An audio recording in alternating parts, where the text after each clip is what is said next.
কিরে আব্বি যে কালকে পাম্প গেল তেল নেবে কাজে ধরে করছে তেল পাইলো না। আব্বি যে করলো আমি গাড়ি বেঁচে এলাই দিব। গাড়ি বেঁচে আমি কি গাড়ি কিনবো? একটা ফোন দে তো দেখি দাঁড়া কি গাড়ি কিনছে।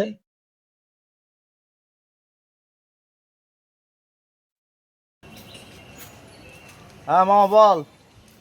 কাল রে পাম্পে থেকে তেল তুল না পায় ডাক করে আয় বললে আয় গাড়ি বেচলি কি বলে গাড়ি কিনছস তেল ডিজেল কিছুই না কেন আয় তো দিত গাড়িটি দিই কি রে গাড়ি কিনছস তাড়াতাড়ি ওই এনালে যে ইয়ো যাবো স্কুলে বলে এসএসসি পরীক্ষা হইতাছে গাড়ি স্কুলের সামনে অনু যাবো দেখবে রা তাড়াতাড়ি আমি 2 মিনিটের মধ্যে যাইতাছি। এমন গাড়ি কিনছি তেল পেট্রোল কিচ্ছু লাগবো না।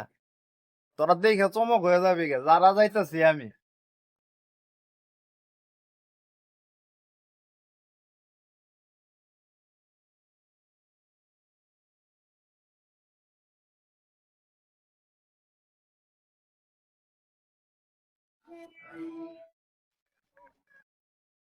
মাই স্পেশাল গাড়ি, no petrol no diesel, this is my bicycle.